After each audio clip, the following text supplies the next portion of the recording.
राधे राधे ओम नमः शिवाय। दोस्तों, आप सभी लोग जानते हैं कि 6 जनवरी 2025 को है साल का पहला सोमवार। और दोस्तों, जब साल का पहला सोमवार होता है ना, तो उस सोमवार का बड़ा ही विशेष महत्व होता है। और सोमवार का दिन भगवान शिव जी का बहुत प्रिय दिन होता है। इस दिन हम भगवान शिव जी के सामने अपनी मनोकामनाओं को रखते हैं ना, तो हमारी मनोकामना बहुत जल्दी पूर्ण करते हैं। हमारी दुख और परेशानियों को भी वो दूर करते हैं।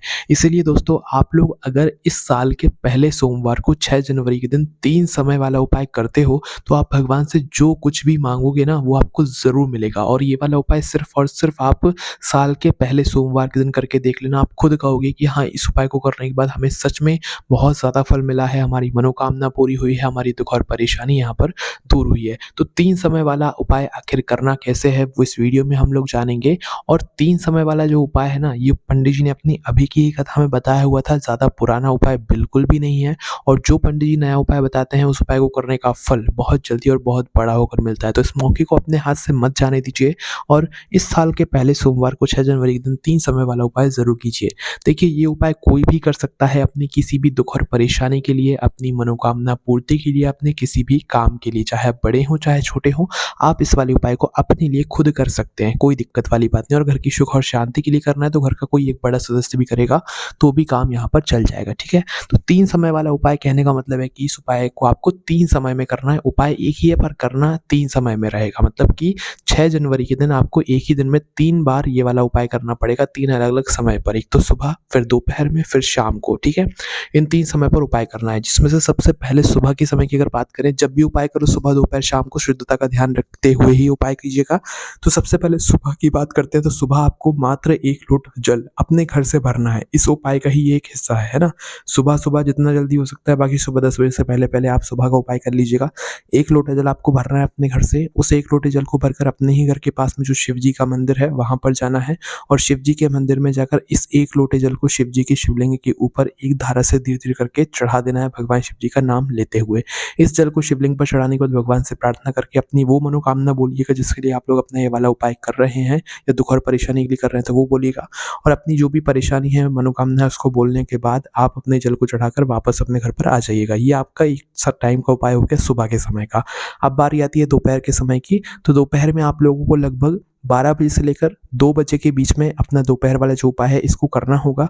दोपहर वाले उपाय में क्या करना है, आपको अपने घर के रसोई घर से 2 चावल के दाने लेने हैं। जो चावल के दाने टूटे हुए ना हो, कटे-पिटे ना हो, दाग वाले ना हो, अच्छे साबुत और सैके चावल के दाने हो ना। तो सिर्फ़ और सिर्फ़ 2 चावल के दाने आपको अपने घर के रसोई घर से लेने हैं।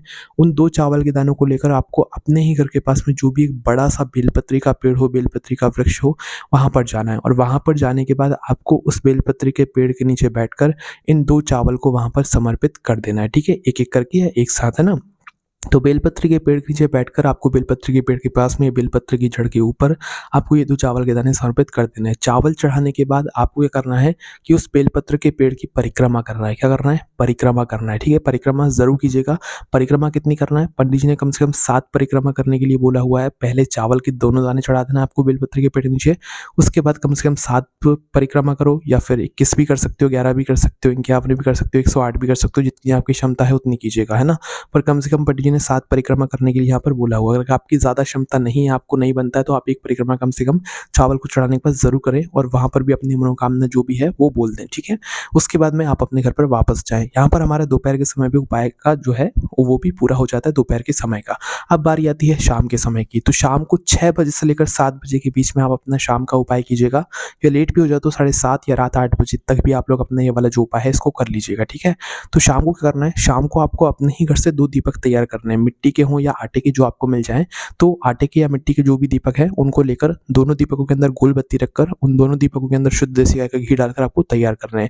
घर से जलाकर नहीं लेकर जाना है, अपनी माचिस अपने साथ में रखकर लेकर जाना है। 2 दीपक हैं, 2 अलग-अलग जगहों पर जलेंगे, जिसमें सबसे पहला दीपक आपको लेकर जाना है भगवान शिव जी के मंदिर में, जहाँ पर सुबह आपने शिवलिंग के ऊपर जल चढ़ाया हुआ था उपाय के लिए वहीं मंदिर में जाना है और पहला दीपक जलाना है, भगवान शिव जी के सामने आरती उतारना है, चाहो तो आरती उतार सकते हो, अन्यथा ऐसे ही उस दीपक को शिवलिंग के पास में रख दीजिएगा, ज़्यादा पास मत रखिएगा, भगवान शिव जी को आँच ना लगे। पहले दीपक को शिव जी के मंदिर में शिवलिंग के पास में रखने के बाद भगवान से जो भी अपनी मनोकामना है, वो एक बार वहाँ पर ज़रूर बोल दीजिएगा, ये दुःख और परेशानी है तो वो बोल दीजिएगा, ठीक है?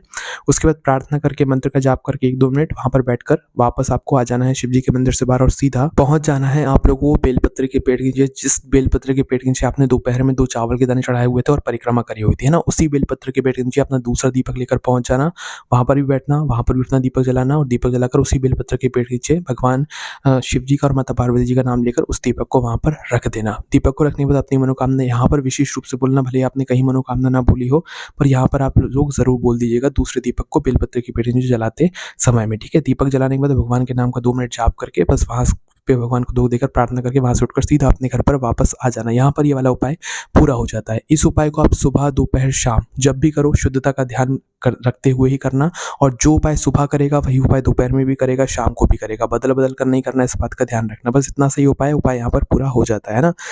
इस उपाय को करने में अगर आपको कोई भी दिक्कत, समस्या, परेशानी आती है तो उसे हमसे कमेंट करके पूछ सकते हैं। राधे राधे, ओम नमः शिवाय।